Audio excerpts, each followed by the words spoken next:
찬양 예배에 또 이렇게 많은 분 오셔갖고 우리 함께 인사 나누겠습니다. 사랑합니다. 축복합니다. 다음 주도 봅시다.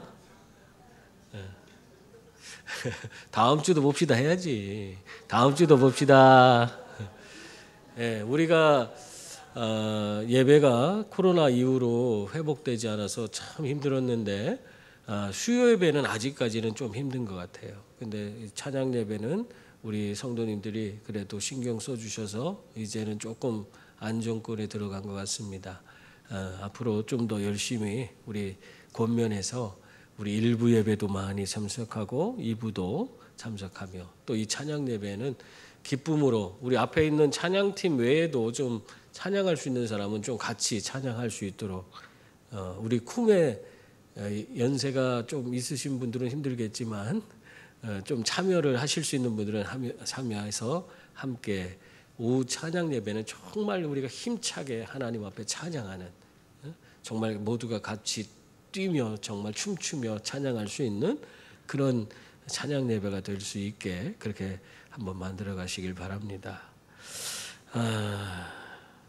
어린이에게 꿈을 준 이 월트 디즈니라고 하는 사람이 있어요. 여러분들 우리가 디즈니 요즘에는 영화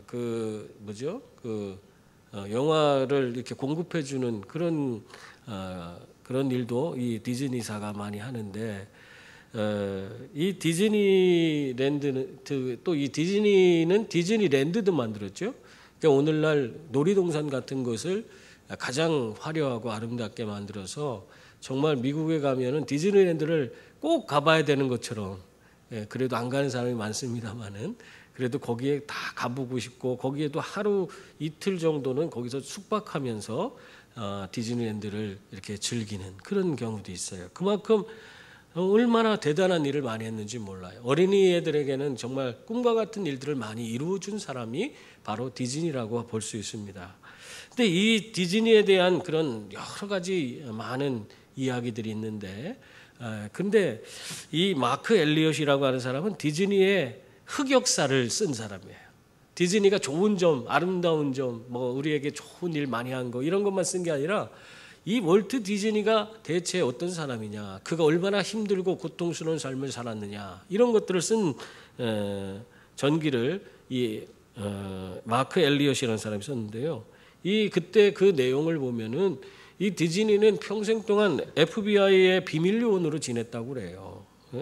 그리고 유대인에 대한 아주 편견을 갖고 있는 그런 사람이었고 그래서 반유대주의적인 그런 운동을 펼쳐나가던 그런 사람이었다고 합니다.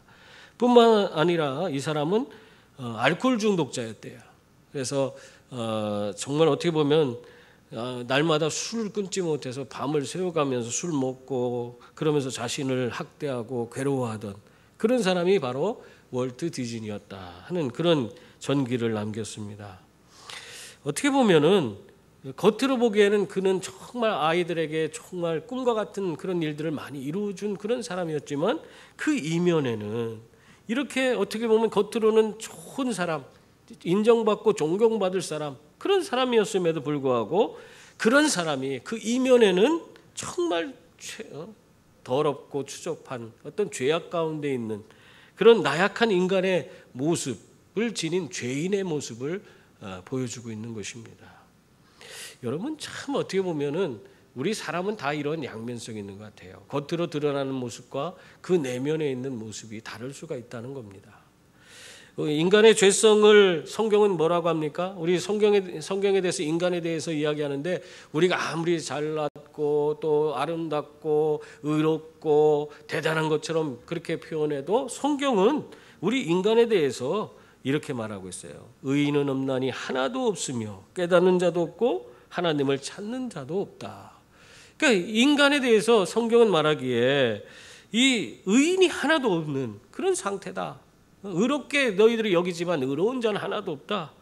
거기다가 그것을 깨닫는 자도 없고 그리고 그렇다고 해서 또 하나님께 나와서 자신의 그런 의롭지 못한 것을 해결하려고 하는 하나님을 찾는 자도 없다. 그렇게 이야기를 하고 있는 것입니다. 한마디로 무슨 소리예요?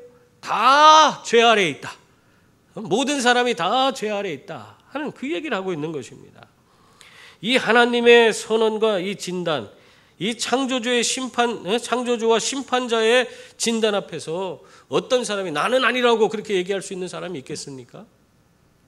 프랑스의 유명한 철학자인 파스칼이 이런 얘기를 했어요. 나는 의인, 위인, 성자의 이 세 단어를 믿지 않는다. 의인, 위인, 성자라는 이 세 단어를 믿지 않는데요. 이 땅에는 오직 한 가지 종류의 사람들만이 존재한다. 그들은 죄인이다. 그렇게 이야기를 했습니다.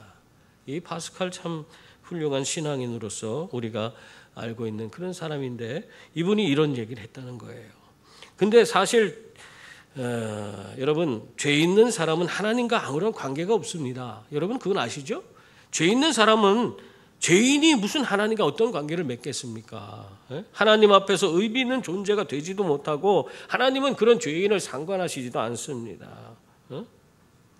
관심도 없고 흥미도 없는, 그리고 서로 만날 수도 없는 그런 관계에 놓인 그런 사람이 바로 죄인입니다. 죄인들이 망하든 세상이 불타든 하나님은 아무런 상관이 없어요. 하나님께는 아무런 손해가 없는 것입니다. 우리가 죄인이라면 우리는 이 자리에 앉아서 사실 예배하는 것도 아무 의미가 없어요. 죄인이 뭐 예배해봤자 그거 누가 받는다고 예배를 드립니까? 아무 의미가 없는 것이에요. 여러분, 그러나 저와 여러분은 이미 죄인이었습니다. 하나님과 우리 사이에는 아무런 의미가 없는 그런 관계에 이미 놓여져 있는 그런 삶을 살고 있었던 자들이었습니다. 그럼에도 불구하고 지금은 그럴까요? 지금은 그렇지 않아요. 예수 그리스도로 말미암아 이제는 하나님과의 모든 깨어진 관계가 회복되어지고 더 친밀한 관계 속으로 나아가는 그런 하나님의 자녀요, 하나님의 백성으로서의 삶을 살게 된 것입니다. 그래서 지금 우리가 이 자리에 앉아 있는 것은 어떤 일 때문에 앉아 있어요?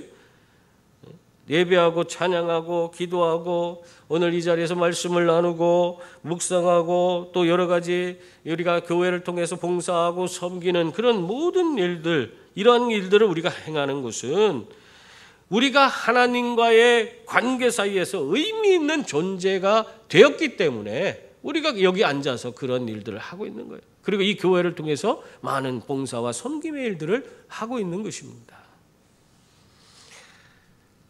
하나님의 최고의 관심이 무엇인지 아십니까? 하나님의 최고의 관심은 바로 우리들에게 향해져 있습니다.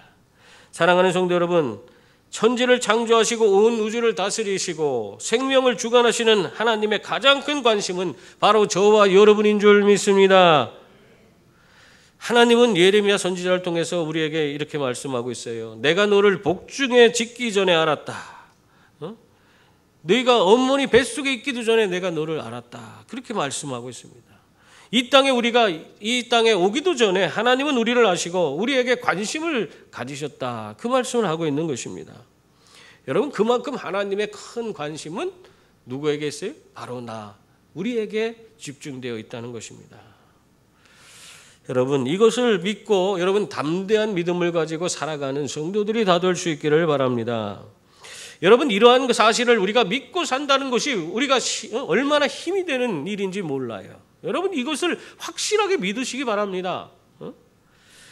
늘 하나님은 우리의 삶에 관심이 있는 분이세요. 그분은 우리를 늘 지켜보시고 우리를 보호하여 주시고 내 형편과 처지를 다 이해하셔서 그 모든 필요를 채워주시는 그런 하나님이신 줄 믿습니다. 어떻게 근데 죄인이었던 그런 자들이 이렇게 하나님과 아무런 상관없던 그런 우리가 하나님과 이렇게 깊고도 친밀한 관계를 이룰 수 있었습니까? 하나님의 사랑으로 하나님께서 우리를 그런 의미 있는 존재로 받아들이셨기 때문에 이 모든 것이 이런 모든 것이 이루어질 수 있었던 것입니다. 오늘 주시는 이 하나님 말씀은 구원받은 사람, 이 골로새 교회 교인들에게 새 사람을 입은 그런 사람으로서 어떻게 삶을 살아가야 되는지 그것을 계속 권면하는 그런 말씀입니다. 이 말씀 속에서 바울은 어떻게 우리가 하나님과 깊고도 친밀한 관계를 맺게 되었는지 그걸 설명하고 있어요.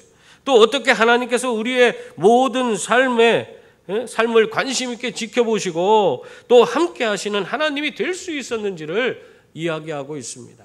그래서 오늘 본문을 우리가 주의 깊게 볼 필요가 있는 것입니다.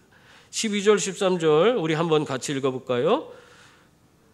우리 12절 13절 시작. 그러므로 너희는 하나님이 택하사 거룩하고 사랑받는 자처럼 긍휼과 자비와 겸손과 온유와 오래 참음을 옷 입고 누가 누구에게 불만이 있거든 서로 용납하여 피차 용서하되 주께서 너희를 용서하신 것 같이 너희도 그리하라. 아멘. 이 골로새 교인들을 향해서 지금 오늘 말씀은 이렇게 말하고 있어요. 하나님의 택하신 거룩하고 사랑하신 자처럼 내적으로나 외적으로 합당하게 사는 그런 자들이 되라고 그렇게 말씀하고 있습니다. 바로 주님 예수 그리스도를 이 땅에 보내신 것, 우리에게 이 예수님을 주신 이유가 무엇입니까? 그것은 죄 많은 우리를, 이 허물 많고 연약한 우리를 하나님의 자녀로 삼아서 우리를 하나님께서 사랑으로 받아주시기 위해서 예수님을 우리에게 보내주신 겁니다. 그래서 주님께서 우리를 받아주시고 용서하시고 천국의 소망을 주셔서 천국 백성으로서의 삶을 살도록 그렇게 만들어 주신 것입니다. 이 모든 것은 이 한마디로 말하면 하나님께서 철저하게 우리를 사랑하셨기 때문에 이 모든 것을 허락하신 것입니다. 우리를 너무나도 사랑하셨기 때문에 우리를 너무나도 사랑하시기 때문에 우리가 아직 정말 죄인이었는데도 불구하고 완악한 그런 죄인의 모습을 지녔음에도 불구하고 또 여러 가지 면에서 하나님 앞에서 불충하고 연약한 모습을 지닌 그런 사람임에도 불구하고 우리를 품어주시고 그의 자녀로 받아주신 것입니다. 정신지체 장애자들을 위한 그런 라르쉐 공동체라는 공동체가 있습니다. 이게 카나다 토론토에 있는 곳인데 그 라르쉐 공동체 가운데 하나인 데이브레이크라고 하는 그런 공동체가 있어요. 여기에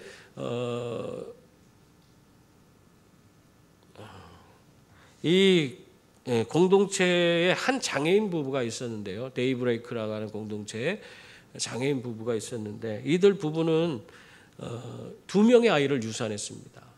그 아이를 너무너무 갖고 싶어 해요. 그런데 2명의 아이를 유산하고 얼마나 낙심이 컸는지 몰라요.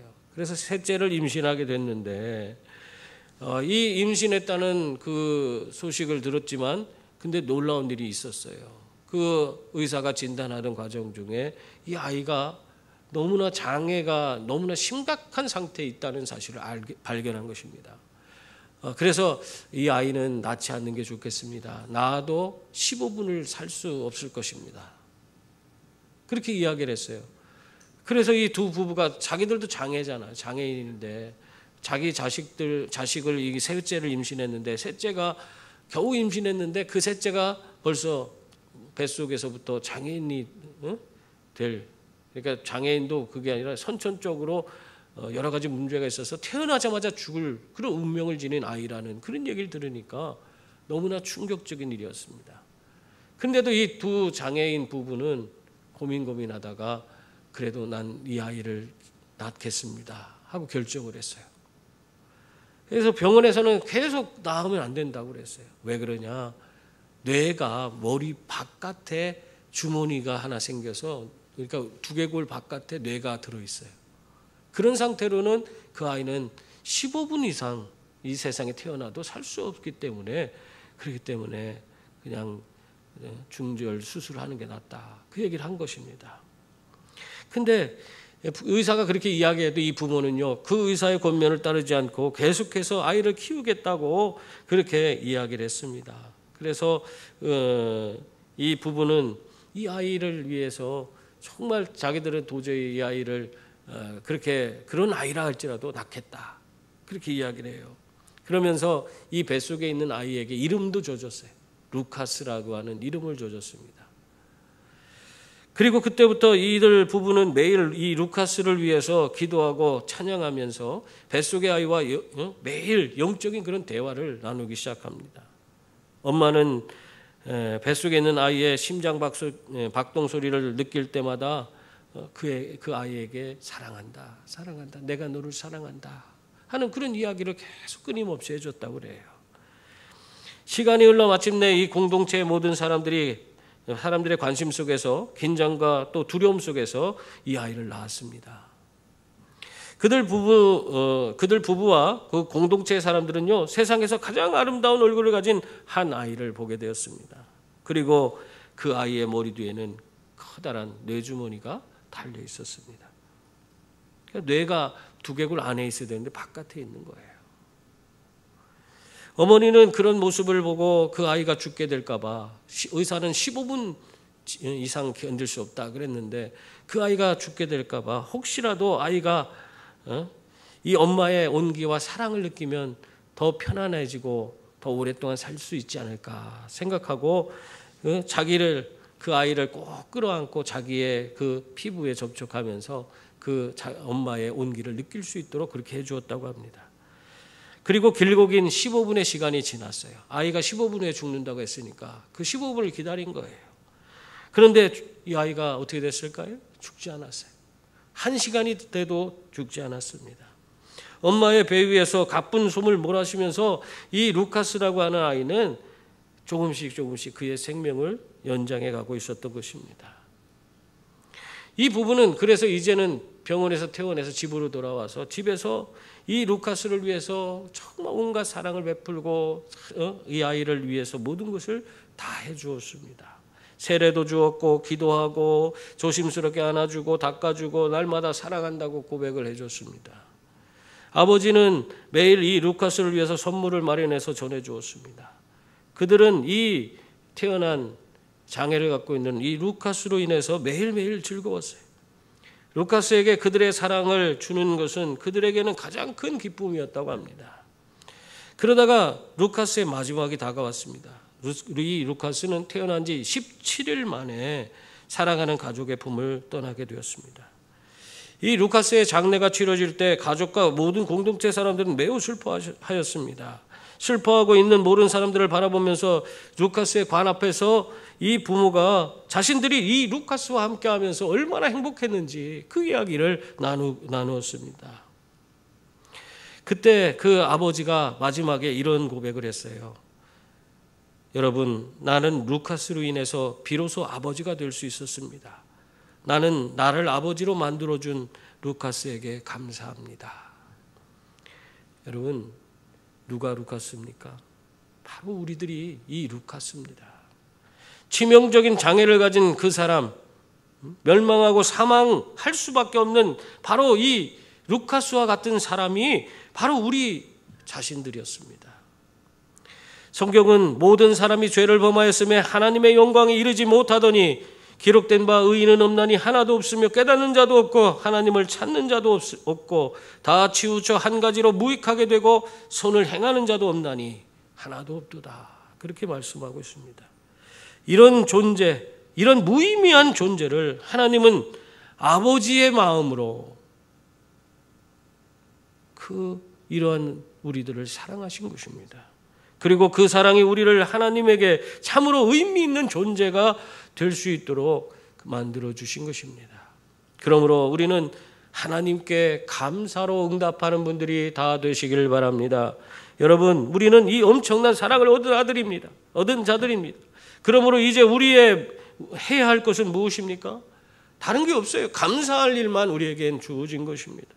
이 큰 사랑이 우리와 함께하지 않았다면 우리는 어떻게 우리가 구원받아서 영생 얻고 천국 가는 백성이 될 수 있겠습니까? 그냥 버림받아서 영원한 형벌 가운데 지옥의 불에서 불쏘시개로 태워 없어질 그런 운명에 처한 그런 자들 아니었습니까? 근데 하나님의 그 크신 놀라운 사랑, 우리의 아버지의 그 사랑으로 말미암아 우리는 이렇게 하나님의 자녀가 되고 구원받아 영생 얻고 천국 가는 자들이 되었습니다. 그러므로 우리는 어떤 일을 만나도 하나님 아버지 앞에 감사할 수 있는 그런 존재인 줄 믿습니다. 오늘 사도 바울은 감옥에서 갇힌 몸으로 오늘 17절 말씀해 보면 이렇게 권면하고 있습니다. 무엇을 하든지 말에나 이래나 다 주 예수의 이름으로 하고 그를 힘입어 하나님 아버지께 감사하라. 그렇게 말씀하고 있습니다. 하나님의 사랑에 대한 우리의 최고의 응답은 감사입니다. 우리는 아무리 감사해도 우리 그 은혜를 다 갚을 수는 없습니다. 하나님의 은혜와 사랑을 우리가 어떻게 다 갚을 수 있겠습니까? 우리는 그저 감사할 따름으로 늘 하나님 앞에 매 순간 감사하며 살 수밖에 없는 그런 존재인 것입니다. 뿐만 아니라 감사는 우리의 힘이요 기적의 통로가 되는 것입니다. 복음서의 모든 책에 공통으로 나오는 기적이 있는데 그것은 우리가 다 아는 대로 오병이어의 기적입니다. 오병이어의 기적은 마태복음, 마가복음, 또 누가복음, 요한복음에 이르기까지 다 나오는 그런 놀라운 기적의 이야기예요. 이 기적 가운데 어떤 일이 주어져서 이런 기적이 일어나는 것을 우리가 살펴볼 수 있습니까? 거기 보면은 어린아이의 작은 헌신이 이 섬김이 이런 기적을 일으킨 것처럼 그렇게 그려져 있습니다. 그것이 맞는다고 생각합니까? 물론 그런 어린아이 헌신도 그것에 일조를 했습니다. 그리고 도시락을 찾으며 군중 사이를 헤매짓고 다니던 그런 제자들로 말미암아 그런 기적이 주어진 거라고 생각하십니까? 물론 그것도 하나님의 마음을 움직일 수 있는 한 방편이었을 수도 있습니다. 그러나 정작 이 놀라운 기적은 어디에서 일어나냐? 한 어린아이의 작은 도시락을 받으신 주님이 무엇을 하셨어요? 하늘을 우러러 축사하셨습니다. 다시 말하면 하나님 앞에 감사의 기도를 드린 것입니다. 감사를 통해서 이 배고픈 군중이 배부름의 기적을 체험할 수 있도록 하나님의 기적이 그 순간에 그 자리에 임한 것입니다. 감사를 통해서 배고파 죽어가던 인생들이 새로운 소생의 역사를 경험하게 된 것입니다. 여러분, 감사가 능력이고 힘인 줄 믿습니다. 시편 136편에 보면은 끊임없이 이런 선언을 하고 있어요. 여호와께 감사하라. 그는 선하시며 그 인자하심이 영원하미로다. 감사가 회복되는 여러분 모두가 될 수 있기를 바랍니다. 이 맥주절에 우리가 이런 감사를 깨달아요.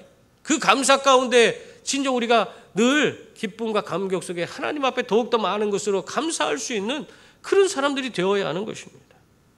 반드시 능력, 사망에서 생명으로 옮기는 하나님의 기적의 역사를 여러분 감사할 때 체험할 수 있게 되는 줄 믿습니다. 그리고 또한 하나님의 사랑은 오히려 위기를 은총으로 바꾸는 것이기 때문에 우리는 감사할 수 있습니다. 독수리는요, 험한 산 그 아주 바위 절벽 그 중턱에 자기의 집을 지어놓고 그 둥지를 졌는데 그 둥지에 온갖 것 돌멩이도 넣고 가시덤불도 갖다 놓고 가죽 쪼가리도 올려놓고 자기의 가슴털을 뽑아서도 놓고 그래갖고는 이 둥지를 지어놔요. 그리고 거기서 새끼들을 키웁니다. 새끼들이 어느 정도 컸을 때에 이 독수리가 하는 일이 무엇입니까? 둥지를 막 헤집어 놓는 거예요. 둥지를 휘저으면은 그 안에 가시도 튀어나오고 돌멩이도 튀어나오고 온갖 이 새끼들을 찌르는 것들이 막 튀어나오게 되어 있는 거예요. 그럼 새끼들이 그 둥지에 더 이상 제대로 있을 수가 없기 때문에 둥지를 뛰어내리게 되는 겁니다. 그래서 이 새끼들은 자신들을 찌르는 가시를 피해서 뛰어내리면서 비행하는 훈련을 받게 되는 것입니다. 그래서 여러분 이들이 그렇게 해서 그 위대한 그런 독수리의 그런 면모를 갖추게 되는 것입니다. 여러분 더 높이 더 날기 위해서는 이 둥지에 있는 가시에 찔리는 아픔이 있어야지 그들은 더 높이 더 멀리 나르는 정말 참된 그런 독수리가 될 수가 있는 것입니다. 우리는 살면서 여러 가지 고통스러운 일들을 많이 당합니다. 그러나 둥지에 가시가 드러날 때 그 아픔이 오히려 우리에게 은총이 된다는 사실을 여러분 기억할 수 있기를 바랍니다. 시편 30편에서 다윗이 이렇게 고백하고 있어요. 주의 성도들아 여호와를 찬송하며 그 거룩한 이름에 감사할지어다. 그 노염은 잠깐이요 그 은총은 평생이로다. 저녁에는 울음이 기숙할지라도 아침에는 기쁨이 오리로다. 주께서 나의 슬픔을 변하여 춤이 되게 하시며 나의 베옷을 벗기며 기쁨으로 띠띠우셨나이다. 이는 잠잠치 아니하고 내 영광으로 주를 찬송케 하심이니 여호와 나의 하나님이여 내가 주께 영영이 감사하리로다. 아멘. 사랑하는 성도 여러분, 성경의 주제는 사랑입니다. 이 놀라운 하나님의 아버지 되신 그 사랑의 마음을 바울은 이렇게 선언하고 있습니다. 누가 우리를 그리스도의 사랑에서 끊으리요? 환난이나 곤고나 핍박이나 기근이나 적신이나 위험이나 칼이랴. 내가 확신하노니 사망이나 생명이나 천사나 권세자들이나 현재일이나 장래일이나 능력이나 기쁨이나 다른 아무 피조물이라도 우리를 우리 주 예수 그리스도 안에 있는 하나님의 사랑에서 끊을 수 없느니라. 아멘. 여러분, 우리는 이 사랑을 받은 그런 사람들인 줄 믿습니다. 이 아버지의 엄청나고 놀라운 이 사랑을 받아서 오늘 이 자리에 앉아 있는 것입니다. 이 자리에서 하나님을 찬양하고 하나님께 영광 돌리는 그런 존재로 살아가고 있는 것입니다. 여러분, 이 아버지의 사랑이 우리의 힘인 줄 믿습니다. 우리는 치명적인 죄악을 안고 태어났지만 하나님의 사랑은 동이 서에서 먼 것 같이 우리의 모든 죄악을 기억지 않으시고 오로지 우리를 사랑의 대상으로만 바라보게 만들었습니다. 많은 어려움과 놀람과 아픔과 슬픔을 우리가 당하고 살아갑니다. 그러나 하나님은 우리와 언제나 함께 하실 줄 믿습니다.